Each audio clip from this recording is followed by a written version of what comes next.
বাংলাদেশের ঐতিহ্যবাহী জেলা, আমার প্রাণ প্রিয় জেলা কুষ্টিয়া। নামটা শুনলে আমার অন্তর ভরে যায়। মেরপুর থানার অন্তর্গত তালবাড়িয়া হাই স্কুল। কোরআন প্রচারে বাধা আমার মনে হয় পৃথিবী তৈরি হওয়ার পর থেকে এই 15 বছরের মতো হয়। আমারটা অন্যটা আমি জানি না, আমি দেখেছি। সব কমপ্লিট করার পরে স্টেজ থেকে আমার নামিয়ে দিয়েছে। আমার 100টা অনুষ্ঠানের প্রায় 95টা বন্ধ করে দিত। বলেন সুবহানাল্লাহ। তারা যে সমস্ত কথা শোনাতো আমাদেরকে যে আমরা নিরাপত্তার জন্য এগুলো করি, দেখো এখন নিরাপত্তা লাগছে না। কথা বলে না কেন? বাংলাদেশ জামাত ইসলামী কুষ্টিয়া জেলা শাখার উদ্যোগে কিছুদিন আগে 500-এর উপরে প্রায় 700 আলেম এসেছিল এতিমখানায় কুষ্টিয়া। সব ঘরানার আলেমরা এসেছিল। 2.5 ঘন্টা 3 ঘন্টা আলেমদের আলোচনা হয়েছে। আপনি ভাবেন তো, শুধু একটা মাস আগে যদি 500 না 5 জন এক জায়গায় আলেম হতো, কতগুলো মামলা হতো? কোন জায়গা থেকে আমরা কোথায় এসেছি আজ? আমার মনে হয় সেজদায় পড়ে থাকা দরকার। 5 তারিখে আগস্ট মাসের 1:30টার পর থেকে যখন শুনলাম যে আল্লাহ রহমত নাজিল করছে, সেজদায় পড়ে গিয়েছিলাম যে আর মনে হয় না তোলাই ভালো মাথা। এখন দিন দিন যা বুঝতে পারছি, আসলে আমার সেজদা থেকে মাথা না তোলাই ভালো। এইরকম উপকার আল্লাহ আমাদেরকে করেছে। স্বাধীন দেশে পরাধীন অবস্থায় ছিলাম আর নাম করতাম যে আমরা স্বাধীন। কিসের স্বাধীন? কুষ্টিয়ায় আমার বাড়ি। আমার চাচা আওয়ামী লীগ করে, উনি আমার দাওয়াত দিয়েছে খাবার খাওয়ার জন্য। যদিও আওয়ামী লীগের বাড়ি খাবার খাওয়া ঠিক না, না সব আওয়ামী লীগ না, আমার চাচার মতো যারা। এখন নিয়ে গেল, যাওয়ার পরে খাবার খেয়েছি। এখানকার একজন নেতা গোছের মানুষজন কল দিয়েছে, কেন ওনারে দাওয়াত দিলেন? আমার ভাতিজা। না, ভাতিজা হলেও হবে না। তার 2 দিন পরে আল্লাহ তাআলা এই অবস্থা করে দিয়েছে। এখন তাদেরকে দাওয়াত দিয়েও খুঁজে পাওয়া যাচ্ছে না। কোথায় যে আছে আল্লাহ জানে আর ফেরেশতা জানে। যারা আমরা এসেছি কোরআনে কারিমের এই অনুষ্ঠানে ইবাদত মনে করে, বলেন আলহামদুলিল্লাহ। দরুদ আর সালাম পড়ছে আমাদের নবী মুহাম্মদুর রাসূলুল্লাহ সাল্লাল্লাহু আলাইহি ওয়াসাল্লামের প্রতি। আমি খুব কম সময় কথা বলবো, কারণ দিনের বেলা সেলাই যাচ্ছিল, গলা ব্যথা করছে। ওদের মাইকে রোশনের সাথে মতো মাইক, ও ছাতা যতই ধাক্কা দিয়ে হয় না, কারণ শেষ।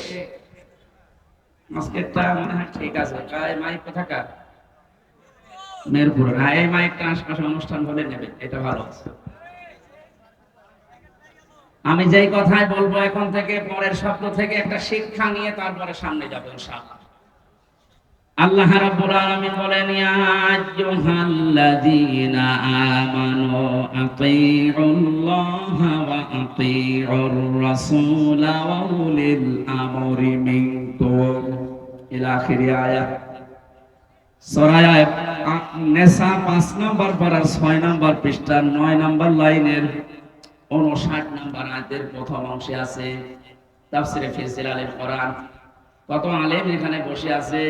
আপনার যদি একটু সন্দেহ লাগে, ওনাকে জিজ্ঞাসা করবেন পরে। আমি যেটা বলছি ওটার সাথে কোরআন এবং বাস্তবতা যদি মিলে যায়, আপনাকে এই মুহূর্তে সিদ্ধান্ত পাল্টিয়ে মেনে নেওয়া লাগবে। আপনি নিজে কোরআন পড়েন না, হামজা বলছে, আপনি মানবেন না। আপনি কি হয়েছেন? কি আপনি কি লাথি খাবে? হ্যাঁ, আদালতে প্রবেশ করার সময় যে পুলিশের সামনে ওনারে লাথি দিয়েছিল, পুলিশকে বললাম, ভাই আপনি দেখলেন না কুষ্টিয়ার লোকের লাথি দিল আর আপনি দেখলেন, কিছু করবো কি?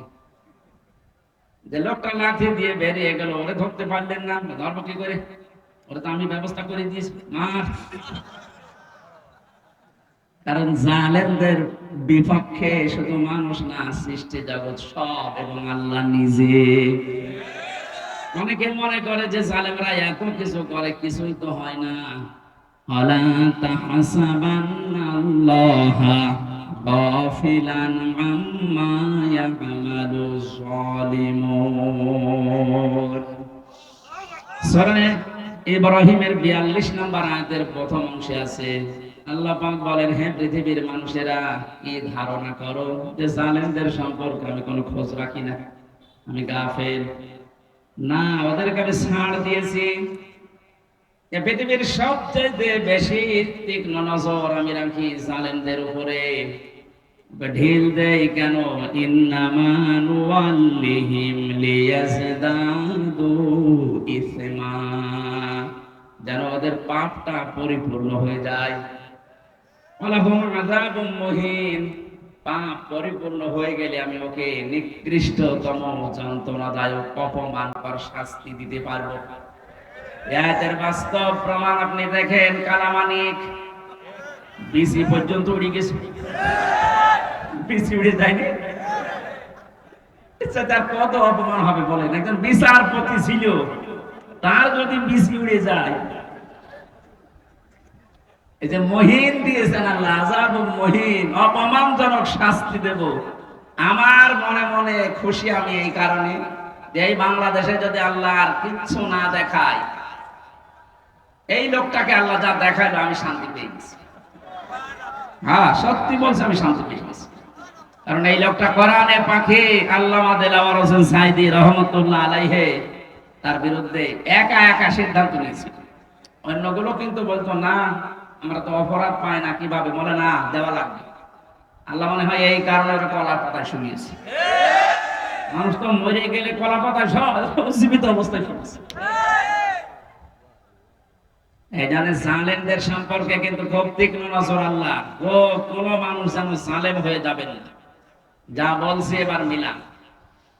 আল্লাহ ডাক দিলেন, ইমানদার যদি দাবি করো, এখানে অন্তত যারা আমরা আছি ৯৬% যেহেতু মুসলমান এই দেশে, আমরা অন্তত নামে হলো আমরা এখন ইমানদার, কামে না হলেও নামে যারা ইমানদার, আল্লাহর ডাকটা দেখেছেন, ইয়া আইয়ুহাল্লাযীনা আমানু। ৮৯ জায়গায় আছে এই শব্দটা কোরআনে। আল্লাহ রাব্বুল আলামিন যখন এমনি দুনিয়ার মানুষকে ডাক দেন, তখন বলেন ইয়া আইয়ুহান নাস বা ইয়া আইয়ুহাল ইনসান, হে পৃথিবীর মানব মণ্ডলী। শুধুমাত্র যখন ইমানদারকে ডাক দেওয়ার ইচ্ছা করেন, তখন তার হাত, কুদরতের হাত উঁচা করে মহব্বত নিয়ে বলেন, ইয়া আইয়ুহাল্লাযীনা আমানু, আমি অনেক ভালোবাসি তোদের, আমার কথাটা শোন। আতিউল্লাহ, আমি আল্লাহর ইতাআত কর। আতিউর রাসূল, আমি রাসূলের, আমার রাসূলের আনুগত্য কর। শব্দের দিকে খেয়াল করেছেন? এই যে আতিউ, এই শব্দটা আল্লাহ নিজের নামে, রাসূলের নামে দুই জায়গায় দিয়েছেন।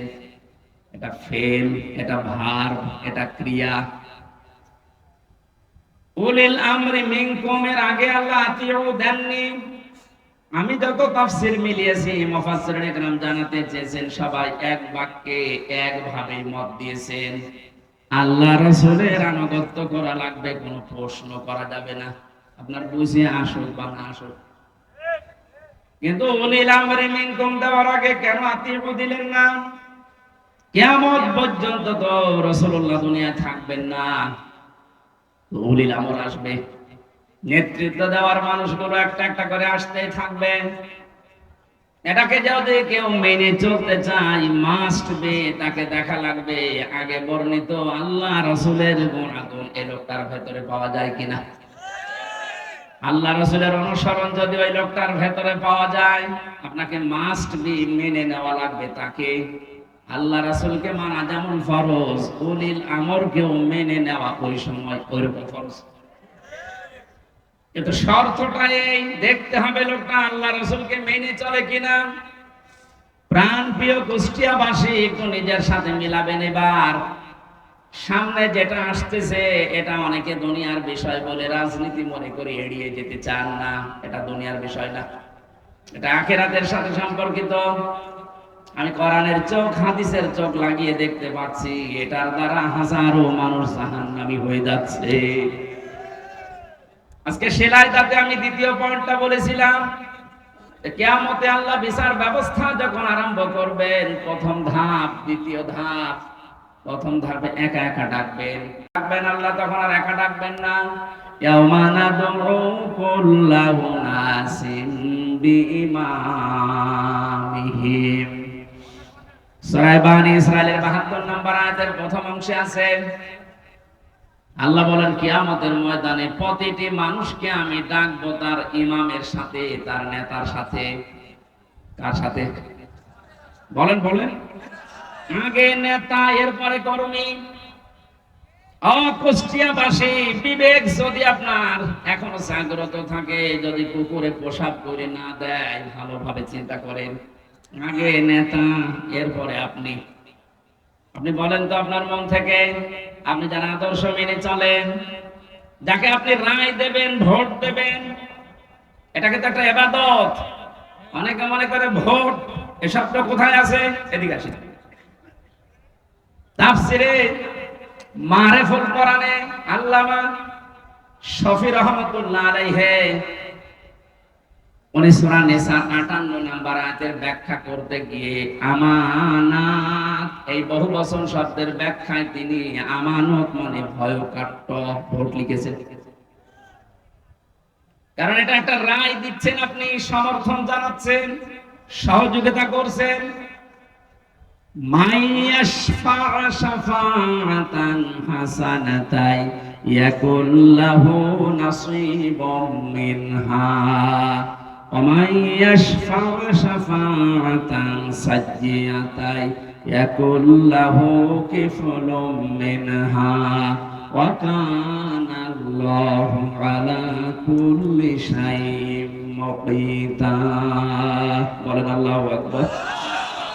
সূরা নিসা ৫ নম্বর পারার ১০ নম্বর পৃষ্ঠার ১১ নম্বর লাইনের ৮৫ নম্বর আয়াতটা ইবনে কাসিরে আছে। আল্লাহ পাক বলেন, যদি কেউ এই পৃথিবীতে ভালো কাজের সহযোগিতা করে, সাহায্য করে, রায় দেয়, সাপোর্ট করে, ভোট দেয়, ওই লোকটা ক্ষমতা পেয়ে যত ভালো কাজ করবে, আপনি শুধু একটা রায় দেওয়ার কারণে ওই সওয়াব পেতেই থাকবেন। কোন মানুষ যদি অন্যায় কাজে সাপোর্ট করে, অন্যায় কাজ করার দ্বারা যে গুনাহ হবে, আপনি শুধু একটা রায় দিয়েছিলেন, এই কারণে একই গুনার ভাগ হবে। এই আয়াতের ব্যাখ্যা করতে গিয়ে আমি দেখেছি মুফাসসির লিখেছেন, কিয়ামতে বহু মানুষ উঠবে, তার আমলনামায় জিনার গুনাহ লেখা থাকবে। ডাক দিয়ে বলবে, রব্বুল আলামিন, এটা ফেরেশতারা ভুল করেছে। কি হলো? আমি তো জীবনে জিনা করিনি, আমার জায়েজ স্ত্রী ছিল, সারা জীবন আমি বৈধভাবে সংসার করলাম, আর তোমার ফেরেশতারা লিখেছে আমি নাকি জিনা করেছি। একটা কথা হলো, আল্লাহ পাক বলেন, বান্দা আমি জানি তুমি জিনা করনি। এমন লোককে রায় দিয়েছিলে, যে লোকটা রায় পেয়ে সংসদে এই বিল পাস করেছিল। এরকম মানুষ এসে নেই? এমন মানুষকে রায় দিয়েছে, এই লোকটা রায় পাওয়ার পরে এমন এমন জায়গায় রাত কাটিয়েছে। আমি দেখতে পাই এই দেশে প্রায় ২৫০টার উপরে নাইট ক্লাব চলছে শুধু ঢাকাতে। কুষ্টিয়াতেও প্রায় ১৪টার উপরে চলছে। এ সমস্ত জায়গায় তো শুধু আল্লাহর জিকির হয়। নিজের জায়েজ স্ত্রী বাদ দিয়ে যারা এখানে হাজার হাজার লক্ষ লক্ষ টাকা খরচ করে এগুলো চালাচ্ছেন, তাদের চরিত্র কোথায় নেমেছে বলা লাগবে না, বুঝে ফেলেছে। আপনি যে শুধু রায় দিয়েছিলেন, ওই লোকটা যত দিন নিজে হোটেলে রাত কাটিয়েছে, যত রকমের জেনা, তার হাতের জেনা, মুখের জেনা, চোখের জেনা, লজ্জাস্থানের জেনা, যত রকমের জেনা হয়েছিল, ওগুলো সব ফ্ল্যাক্সি লোড হয়ে বিকাশ হয়ে আপনার আমলনামায় যাচ্ছে। এখন যদি বলেন, হুজুর আমার বিকাশ নাম্বার খোলা নেই, এমনি খুলে যাবে, খোলা লাগবে। ভোটার আইডি কার্ড দিয়ে, ছবি দিয়ে, তারপরে টিপসই দিয়ে বিকাশ করবেন, লাগবে না, এমনি খুলে যাবে। শুধু রায়টা দিয়ে দেখেন। আপনাকে আমি বলছি না যে অমুকে দাঁড়িয়েছে তারে রায় দেন না, আপনি দেখবেন যে ৫ জন দাঁড়িয়েছে ভোটে, এর ভেতরে আল্লাহ রাসূলকে মেনে চলে কোন লোকটা, আপনি পারেন। কারণ আপনার এই রায়টা রায় না, এটা একটা ইবাদত। এটা কি?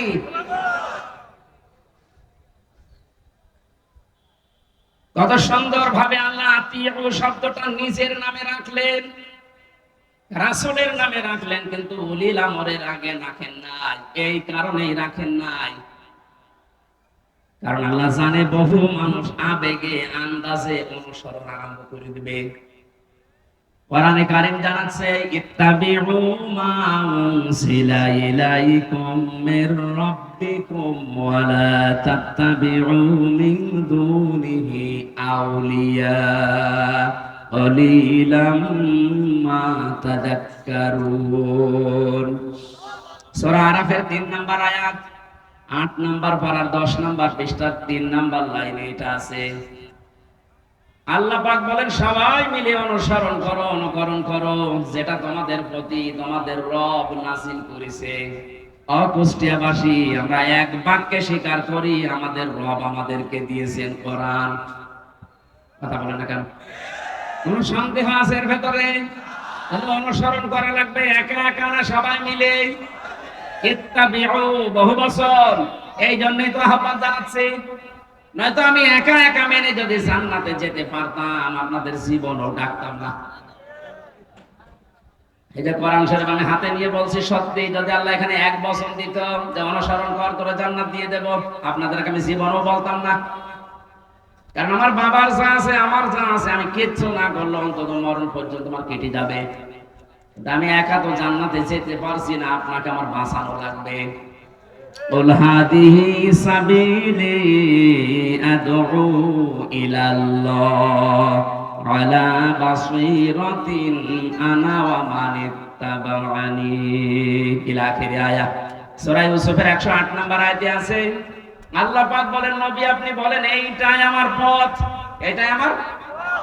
আমি মানুষকে আল্লাহর দিকে ডাকি, আন্দাজে ডাকি না, আমি বুঝে শুনে ডাকি। আল্লাহ বাসীরাতিন, দেখে দেখে ডাকি, কারণ এইটাই আমার কাজ। এবার একটা তথ্য বলছি হাদিস থেকে, বিশ্বনবী জানিয়েছেন মানে মান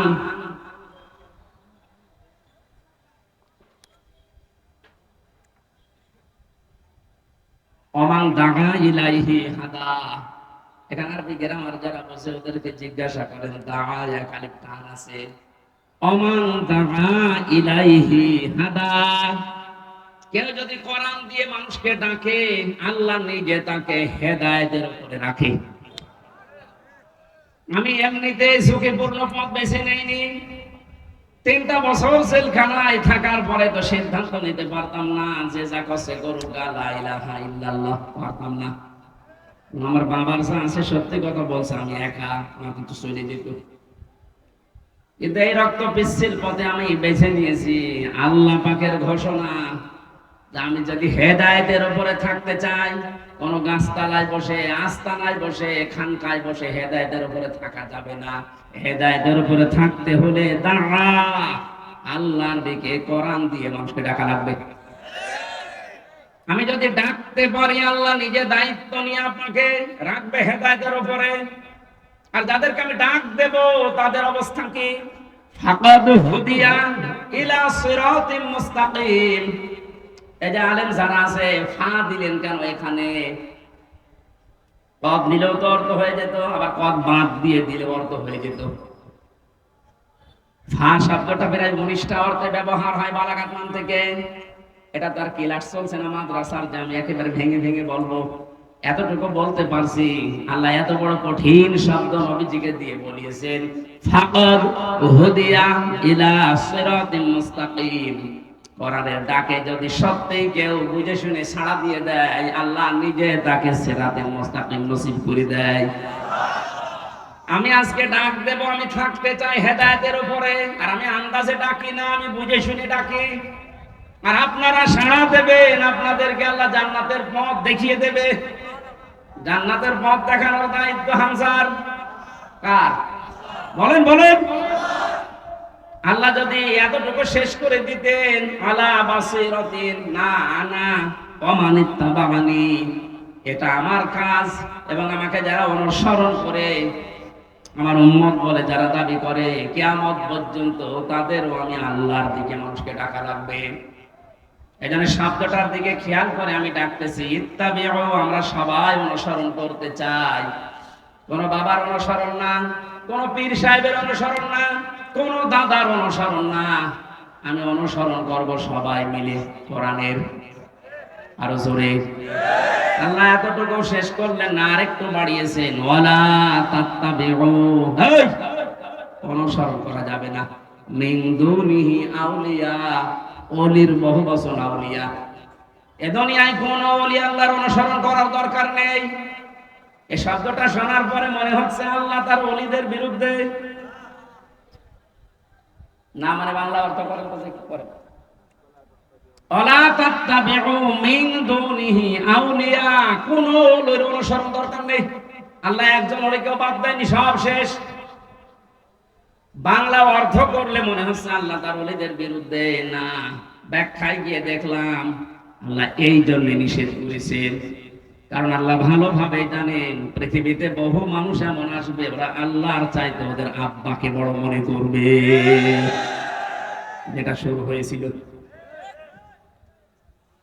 15 বছরে একজন আব্বার জিকির আমরা যত করেছি, আমার তো যতটুকু জ্ঞান বুদ্ধি, আমার মনে হয় যদি আমরা আল্লাহর জিকির ওই মনে মনে করতাম, আমরা আল্লাহর ওলি হয়ে যেতাম।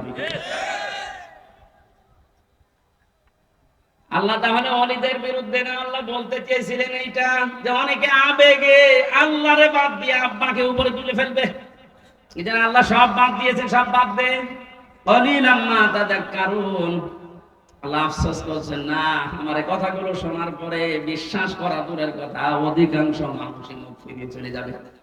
আপনারা চলে যাবেন? যাবেন? আল্লাহরে আফসোস থাকতে দেবেন? দল মত নির্বিশেষে আজকে থেকে আমার সিদ্ধান্ত নিয়ে যাওয়া লাগবে। আমি যেহেতু রায় দেব সামনে, এটা একটা ইবাদত, নামাজের মতো একটা ইবাদত। নামাজ পড়লে সওয়াবের উদ্দেশ্যে, রায় দেব আমি সওয়াবের উদ্দেশ্যে। আমার আমল নামায় যেন হজের সওয়াব লেখা হয়, হজ না করে। আব্দুল গফুর সাহেব যদি দায়িত্ব পায়, ওখানে যে যদি হজের পক্ষে কথা বলে, যেমন এখন ডক্টর আফাম খালিদ সাহেব বলছে, বলছে না 7.5 লাখ 8 লাখ 9 লাখ টাকা লাগবে হজ করতে। উনি দায়িত্ব নিয়েই বলছে সিন্ডিকেট ভেঙে দেওয়া লাগবে। কোন কারণে এত টাকা লাগবে একটা ফরজ হজ করতে? 3.5 লাখ থেকে 4 লাখ টাকা হলে খুব ভালোভাবে হজ করা যায়। আমার পাশের রাষ্ট্র থেকে যাচ্ছে, আর আমরা এখান থেকে 8.5 লাখ 9 লাখ টাকা লাগবে কেন? এই সিন্ডিকেট ভাঙা লাগবে। এইরকম খালিদের মতো মানুষ যদি দেশে 151 জন তৈরি হয়ে যায়, আর এই রায়টা যদি পাশ হয়ে যায়, কিয়ামত পর্যন্ত যত মানুষ দেশে আসবে, আমল নামায় দেখবেন এমনিতেই হজের সওয়াব লেখা হয়ে গেছে। হজ না করে আপনি হাজি, কিয়ামতে আল্লাহ আপনাকে হাজি বলে ডাকবে, বলবেন আল্লাহ আমি তো হজ করিনি। আল্লাহ জবাব দেবেন, বান্দা আমি জানি তুমি হজ করনি। এমন জায়গায় তুমি রায়টা দিয়েছিলে, তোমার রায় পেয়ে লোকটা চেয়ারে বসেছিল। শুধু চেয়ারে বসে নাই, ওখান থেকে আমার একটা ফরজ বিধান হজের পক্ষে কথা বলেছিল। আল্লাহ কিন্তু ফেরেশতা দিয়েও এটা পারে না, পারে না? কিন্তু আমাদেরকে আল্লাহ দায়িত্বই তো দিয়েছে খলিফা হিসাবে, ইন্নী জাইলুন ফিল আরদি খলিফা। আমি তোদেরকে দুনিয়ায় পাঠালাম খলিফা করে। এই শব্দটা যেমন এমন জায়গায় লাগিয়েছে এই দেশের মানুষ, আমরা অনেকে খলিফা মনে করি যারা কাপড় চোপড় সেলাই করে দৌড়ছি, ওটা খলিফা। এমনকি বাংলাদেশের এমন ছেলে আছে যেখানে চুল কেটে দেয় যারা, তাদেরকে খলিফা বলে। এমনও জায়গায় এদেশে আছে যারা ওই যে ছোট ঠ্যাং কেটে দেয়, খতনা করে দেয় না, হাসাম না, ওরা বলে খলিফা। আমি বুঝেছেন কোথায় নিয়ে গেছে শব্দটা? অথচ খলিফা শব্দটা আল্লাহ নির্বাচিত করে পাঠিয়েছেন। ইন্নী অবশ্যই আমি জাইলুন ফিল আরদি খলিফা, আমি জমিনে খলিফা পাঠাবো। কোন জায়গায়? এই জবাব দেবেন, কোন জায়গায়? আল্লাহকে এখানে বলেছেন ইন্নী জাইলুন ফিল খানকা খলিফা। এখন তো খানকায় গেলেই মানুষ খলিফা হয়ে যাচ্ছে। কিসের খলিফা আপনি? খানকায় গেলে খলিফা হবে, কথা কোরআনে হাদিসে কোন জায়গায় আছে দেখান? আল্লাহ বলেন জমিনে খলিফা পাঠিয়েছি। ইন্নী জাইলুন ফিল মাসাজিদি খলিফা, মসজিদে খলিফা পাঠাবো, তাহলে কিছু জিকির আজকার করলে আপনি মাপ পেয়ে যেতেন। যদি বলতেন ইন্নী জাইলুন ফিল মাদারিসি খলিফা, মসজিদে মাদ্রাসায় খলিফা পাঠাবো, তাহলে সায়েম বিল্লাহর মতো একটা মাদ্রাসা করে কিছু ছেলে মেয়েকে পড়ালে আপনি মাপ পেয়ে যেতেন। আল্লাহ কিন্তু শব্দটা দিয়েছেন ইন্নী জাইলুন ফিল আরদি। কোথায়? ফিল আরদি, জমিনে। এই জমিনে আজ আমরা যেহেতু এই দায়িত্বটা পালন করি না, আমরা কেউ খানকায়, কেউ গাছতলায়, কেউ মসজিদে, কেউ মাদ্রাসায়, কেউ দরবারে, জমিনটা জালেমরা ফাঁকা পেয়েছিল, 180 মাইল বেগে চালাচ্ছিল। আমার কথার অর্থ যদি না বোঝার ভান করে থাকেন, এদিকে আসেন, আসেন, ঝড়ে কোদাল দিয়ে বোঝাচ্ছি। জমিনটা ফাঁকা পেয়েছিল না, যা মনে লেগেছে তাই করেছে। যেহেতু আল্লাহর খলিফা আমরা, কেউ জমিনে নেই, কেউ ঢুকে গেছি আস্তানায়, কেউ দরবারে, কেউ মাদ্রাসায়, জমিনটা ফাঁকা পেয়ে মন মতো ওরা চালিয়েছে। এখন আর না, আমরা বুঝে ফেলেছি আল্লাহ আমাদেরকে পাঠিয়েছে ফিল আরদি। কোথায়? আরো জোরে, আরো জোরে। সুতরাং জমিনে থাকতে রাজি আছি আমরা।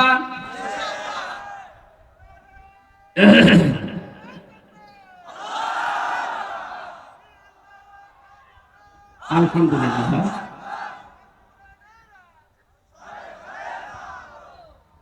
এতক্ষণ পর্যন্ত যা বলছি তার সামারাইজ এইটা। এমন মানুষকে আমরা রায় দেব, ভোট দেব, তার পেছনে থাকবো, যেই মানুষটা আল্লাহ রাসূলকে মেনে চলে। সে জামাত ইসলাম হওয়া লাগবে, চরমনায় হওয়া লাগবে, শর্ত না। দেখবেন এই লোকটা আল্লাহ রাসূলকে মেনে চলে কিনা। আর যার চেহারা দেখলে আল্লাহর আগেই রাগ হয়ে যাবে। কি? কারণ আপনাকে তো আল্লাহ বিচারের জন্য ডাকবেন, একা একা না, ডাকবেন কয়জন করে? নেতা সাহেব, নেতা আগে, কর্মী পরে। এমন নেতার পেছনে থাকেন যারা দেখলে মানুষ লাথি দিচ্ছে, আল্লাহ লাথি দেবে। কথা বলেন না। আপনার বিবেকে কি বলে বলেন। এখন আমি অন্য জেলার কথা বাদ দিলাম, এই জেলায় যারা দায়িত্বে ছিল এদেরকে যদি আপনি সামনে রাখেন, পেছনে আপনি, ওর যে চেহারা, চরিত্রের কথা তো বাদ দিলাম, ওর যে চেহারা, সিরাত সরাত, নবীজির কোনটা আছে ওর ভেতরে, মানে সামনে দিয়ে আপনি পেছনে, কি মনে হচ্ছে আপনার কাছে? আল্লাহ ওর দিকে তাকালে আপনার পর্যন্ত যাবে। ওর দিকে তাকিয়ে তো আল্লাহ বুঝবে যে সরাত সিরাতের ভেতরে বাইরে তো সবই আল্লাহর জানা। তখন বলবো পেছনে যেটা আছে আরো 2 নাম্বার। কথা বলে না কেন? দেখবেন নিজেই বলছে ঠিক, যে যার পেছনে আছে ওরে যদি সামনে রাখি আল্লাহ মাফ করবে না, ধরা খাবে না।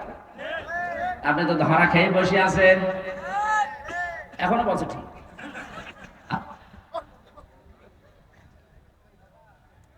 আশা করছে আপনার বিবেক খুলবে। এরপরও যদি কেউ ফিরে না আসে, আমার মনে হয় ওর বিবেকের উপরে তালা লাগানো, আর কুকুরে পোশাক করে জং ধরে গেছে। আল্লাহ আমাদের হেফাজত করুন, আমিন। আমি এত নিচু কথা বলতাম না, এই উদাহরণটা দিলাম আপনাদের জন্য, আপনার বিবেকে তালা যেন খুলে যায়। আমরা কোরআনে কারীম থেকে সূরা তাওবার 119 নম্বর একটা মাত্র আয়াত পড়েছি। আমি ব্যাখ্যা করতে পারিনি ওখানে, এই জন্য বলেছিলাম যে এখানে ব্যাখ্যাটা যতটুকু পারি করব। এই শব্দটা নিয়ে বিশেষ করে এ বাংলাদেশ, ভারত আর পাকিস্তানে আমি বহু জায়গায় গেলাম, দেখলাম ভেজাল চলছে। বিশেষ করে এই আয়াতটা নিয়ে সমস্যা বেশি। আয়াতের সমস্যা না, ব্যাখ্যা করতে গিয়ে যে যেদিকে আছে ওই দিকে টেনে টেনে কথা বলে। আমরা ওই রকম করবো না। আমরা দেখবো আল্লাহ কি বলেছে, রাসূল কি করেছে, আয়াতের ব্যাখ্যা, সাহাবায়ে কেরাম কি ব্যাখ্যা দিয়েছে। আমি যেহেতু এগুলো পড়েছি এই জন্য আমি ডেলিভারি দিচ্ছি, শোনেন।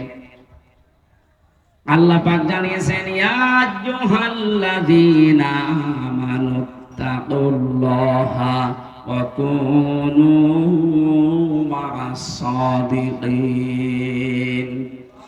ও হে যারা ঈমানের দাবি করো, আমি আল্লাহকে ভয় করো, এই দুনিয়াতে যারা সত্যবাদী তাদের সঙ্গী সাথী হয়ে যাও, তাদের সাথে থাকো। 3টা বিষয় এই আয়াতের ভেতরে আমরা পেয়েছি। 1 নম্বরে আল্লাহর ডাক ছিল ঈমানদারকে। কাকে? প্রশ্ন আসতে পারে, আমি তো ঈমানদার আছি না। মুসলমানের ঘরে আসলেই তার ইমানদার বলবেন হবে না, দেখতে হবে আপনার ইমান আছে কিনা।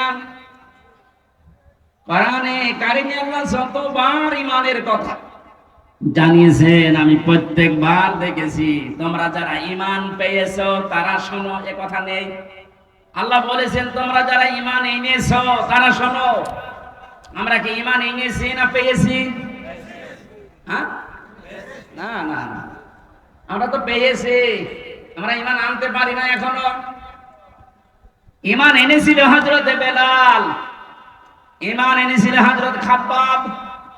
তাকান তাদের জীবনের দিকে, ঈমান আনার কারণে কি গেছে তাদের উপর দিয়ে। হযরতে সুমাইয়া ঈমান এনেছিল তারা, আর আমরা ঈমান পেয়েছি। আমরা ঈমান কি করেছি? এজন্য আমাদের ঈমান আনতে হবে। আমি খুব অল্প কথাই বলছি, আপনার ঈমান এবার আপনি আনলেন। মনে করেন লা ইলাহা ইল্লাল্লাহ মুহাম্মাদুর রাসূলুল্লাহ। ঈমান এনেছেন। ঈমান আনার পরে ঈমান আছে কিনা নাকি চলে গেল? প্রশ্ন আসতে পারে, ঈমান চলে যায় কি করে? হাদিস নবীজিকে প্রশ্ন করছে এক সাহাবী, হে নবী আমার ঈমান আছে, আমি টের পাবো কি করে? বিশ্বনবী বলেন ইদা সাররাতকা হাসানাতুকা ওয়া সাআতকা সাজিয়াতুকা ফাআনতা মুমিন। যখন তোমার ভালো কাজগুলো তোমাকে আনন্দ দেবে আর অন্যায় কাজ করলেই তোমার কষ্ট লাগবে, তখন বুঝবে যে তোমার ঈমান আছে। ও বাংলার মুসলমানেরা, এ দেশে ভালো কাজ সবার কাছে ভালো লাগে না। অন্যায় কাজ সবার কাছে অন্যায় লাগে, কষ্ট লাগে না? লাগে না। এই থিওরিটা মনে রাখেন, যাদের ভালো কাজ ভালো লাগে, অন্যায় কাজ যাদের কাছে কষ্ট দেয় না, এই মানুষগুলো ঈমান নেই। ও যত বড় জুব্বা গায়ে দিক না কেন, এটা কোরআনে কারীম প্রচার করা, এটা ভালো কাজ না মন্দ কাজ? এই ভালো কাজেও সবাই কি খুশি? না না, সবাই খুশি না। যারা এই ভালো কাজে খুশি হয়েছে, আপনি মনে মনে ভাবতে পারেন যে আপনার অন্তত আর যাই থাক, আপনার ঈমান আছে। আরে ভালো কাজ দেখার পরে যদি কারো ভালো না লাগে আর কষ্ট লাগে, সে নামাজ পড়তে পারে, রোজা রাখতে পারে, জুব্বা গায়ে দিতে পারে, ওর ঈমান নেই, ওটা বেঈমান। এটা আমাদের ঈমান আছে কিনা আর কারো কাছে জিজ্ঞাসা করা লাগবে না, আপনি নিজে এখন যথেষ্ট। ইত্তাকুল্লাহ, আমি আল্লাহকে ভয় করো। আল্লাহর ভয় এই শব্দের যতগুলো ব্যাখ্যা আমি পড়েছি, উত্তম ব্যাখ্যা হচ্ছে যেখানে যেই দায়িত্ব যে পাবে ওই বিষয়ের উপরে জ্ঞান অর্জন করার মাধ্যমে প্রশিক্ষণ নিয়ে ওই কাজটা পরিপূর্ণ করার নাম, আঞ্জাম দেওয়ার নাম তাকওয়া। এই সমস্যা কি? ভেজা বলে কষ্ট হচ্ছে? বৃষ্টি পড়ছে? এখানে তো 9টা ব্যাখ্যা ছিল তাকওয়া শব্দের, বৃষ্টি তো সমস্যা হয়ে যাবে দেখছি। আকুনু মাস সাদিকিন। ঈমান আনলে এখানে 9টা পয়েন্ট পেয়েছিলাম আমরা। কোন মানুষ যদি ঈমান আনার পরে তাকওয়া অবলম্বন করে, মহান আল্লাহ তাকে দুনিয়ায় 9টা, আখিরাতে 27টা উপকার করবেন বলে কোরআনে ঘোষণা দিয়েছেন। বলেন সুবহানাল্লাহ। তাকওয়ার যে ব্যাখ্যা এতদিন পর্যন্ত শুনেছি যে আল্লাহর ভয় এটা কি, আসলে তাকওয়ার আসল ব্যাখ্যা এখন আমার কাছে এইটা মনে হচ্ছে, যতগুলো আছে হ্যাঁ আছে, আমার কাছে এইটা মনে হয় যে যেখানে যেই কাজ করবে ওই কাজের প্রশিক্ষণ নিয়ে, শিক্ষা নিয়ে, প্রশিক্ষণ এবং শিক্ষা দুইটাই থাকা লাগবে ওই কাজের উপরে। এরপরে ওই কাজটা সুচারুরূপে যে আনসাম দিতে পারে, এই লোকটা তাকওয়াবান। বাংলাদেশ আজ এটা ছিল না। কারণ তাকওয়া যদি কেউ অবলম্বন করে ঈমান আনার পরে, আসমান জমিনের যত বরকতের দরজা সব আল্লাহর খুলে দেওয়ার কথা ছিল কোরআনে। আমরা দেখতে পেলাম আর বরকতের দরজাগুলো সব বন্ধ হয়ে যাচ্ছে আস্তে আস্তে। একটাই কারণ, আমরা তাকওয়া অর্জন করতে পারি নাই ঈমান অনুযায়ী। যেখানে যেই লোকটা উপযুক্ত তাকে সেই জায়গায় না দিয়ে এমন লোককে সে চেয়ারে বসিয়েছে, চেয়ারের পর্যন্ত অপমান হয়। এই লোকটা সারা জীবন পড়েছে আইন নিয়ে, তারা আইনের পক্ষে না বসিয়ে আইনের চেয়ার না দিয়ে দিয়েছে কৃষির চেয়ার। সে কি বুঝবে বিষয়ে? তার বিষয়ে লেখাপড়া নেই, শিক্ষা নেই, প্রশিক্ষণ নেই। ও যদি কিছু ফতোয়া দেয়, কোন মাসলা মাসাইল দেয়, সব দেবে আন্দাজে। এই জন্য আমরা পিছিয়ে যাচ্ছিলাম। বাইরের দেশগুলোতে আমি যতটুকু ঘুরেছি, এই যে সিঙ্গাপুর, মালয়েশিয়া, থাইল্যান্ড, যতগুলো দেশ ঘুরে আসলাম, ওখানে দেখেছি ওরা উন্নত হচ্ছে এই কারণে যে যে বিষয়ে পারদর্শী তাকে ওই বিষয়ের উপর এগিয়ে দেয়। আপনার 4টা ছেলে আছে, এক একটা ছেলে এক এক লাইনে বসে ভালো, আপনি সেই লাইনে এগিয়ে দেন। একজন যদি ইঞ্জিনিয়ার এই বিষয়টা ভালো বোঝে, ওকে আপনি ওই লাইনে পড়ান, ওই লাইনের জ্ঞান অর্জন করে যোগ্যতা নিয়ে প্রশিক্ষণ নিয়ে ওই লাইনটাও উপকার করবে, পৃথিবীতে ফোকাস দেবে। অথচ পারে না ওই বিষয়ে, জোর করে তাকে ঠেলা দেবেন, কিছুদিন পরে এমন জায়গায় পড়বে আর খাতে থেকে উঠতে পারবে না। আমাদের দেশের সিস্টেম গুলো আজ পাল্টানো দরকার।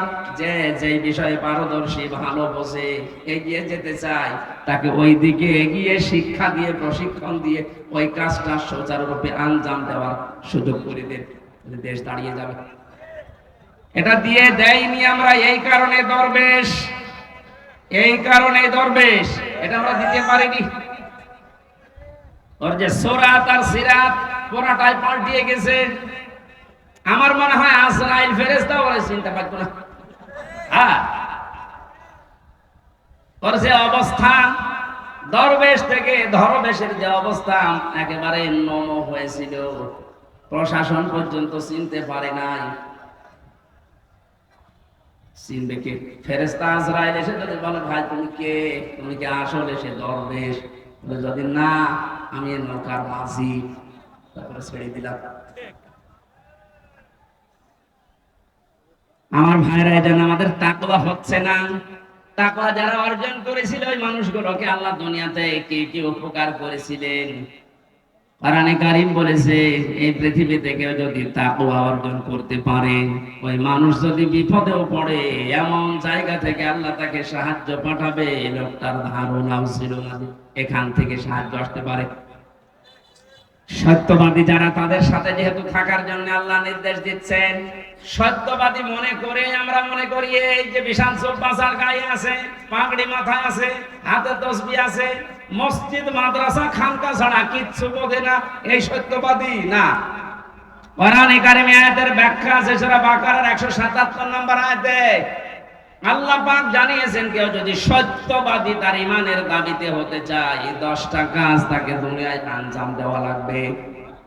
বাংলাদেশ সহ পৃথিবীতে যারা এই 10টা কাজে আঞ্জাম দিচ্ছেন, এই মানুষগুলো তাদের ঈমানের দাবিতে সত্যবাদী। আপনি তাদের সাথে থাকবেন। আমজার কার? আরো জোরে বলেন। এই নির্দেশটা আপনাকে মানা লাগবে আজকে। শুধু পূর্ব পশ্চিম দিকে মুখ ঘোরালে সওয়াব হয় নাকি? বৃষ্টি শুরু হয়ে গেছে। না না, কষ্ট হবে ভাই, ভিজে যাবে। কোরআন শরীফ নিয়ে যায়, কোরআন শরীফটা নিয়ে ভালো জায়গায় রাখে। সুবহানাল্লাহ, আলহামদুলিল্লাহ। আমার এই যে কয়েকদিন পরে, আজকে কয় তারিখ? 5 তারিখ। আর 4 দিন পরে এই যে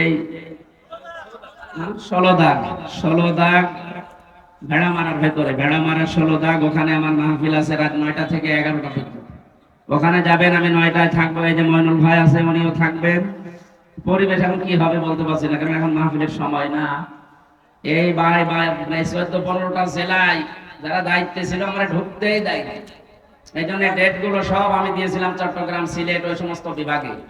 এখন ওদেরকে বলে বলে নিয়ে আসা লাগছে, কারণ একজনকে দিয়ে দিলে আবার কাটা যায় আন্দাজে, তারা তো কষ্ট পাবে। এরপরও চেষ্টা চালাচ্ছি। বৃষ্টি যখন শুরু হয়ে যাচ্ছে, ওই দিন আসেন, কথা বলবেন ইনশাআল্লাহ। আল্লাহুম্মা আমিন। লা ইলাহা ইল্লা আনতা সুবহানাকা ইন্নী কুনতু মিনাজ জালিমিন। ও মাবুদ, আমার প্রাণ প্রিয় ছেলে এই কুষ্টিয়ার মানুষগুলো কোরআনের জন্য যেমন পাগল হয়েছে, এদেরকে তুমি কোরআনের শাসন দিয়ে ধন্য করো। এ মাহফিলের আয়োজন করতে গিয়ে তোমার যে বান্দারা শ্রম দিয়েছে, এদের শ্রমগুলো কবুল করে নাও। শাহ মোহাম্মদ সায়েম বেল্লা সহ যত মানুষ এই মাহফিলের জন্য এসেছে, যে যেইভাবে সহযোগিতা করেছে, আল্লাহ তাদের সাহায্য সহযোগিতা কবুল করে নাও। মাহফিলের সম্মানিত সভাপতি আলহাজ আব্দুল গফুর, আল্লাহ তুমি আমাদেরকে তার অভিভাবকত্ব কবুল করে নাও। আমরা দেখতে চাই এরকম মানুষগুলো যেন এই দেশের মানুষের অভিভাবক হয়। আল্লাহ তুমি সাহায্য করো। মা বোনদেরকে পর্দায় থাকার তৌফিক দাও। তাদের পেটে আল্লাহ তুমি হাসান হোসাইনের মতো সন্তান দান করো। রোগ শোক থেকে আমাদেরকে বাঁচাও। এই কুষ্টিয়ার মাটির নিচে যত মানুষ ঘুমিয়ে আছে কোরআনের ইজ্জতে মাফ করে দাও। কখন কার কাছে আশ্রয় আসে জানি না, যখনই আসবে যেন শেষ কথা এটা বলতে পারি, লা ইলাহা ইল্লাল্লাহু মুহাম্মাদুর রাসূলুল্লাহ।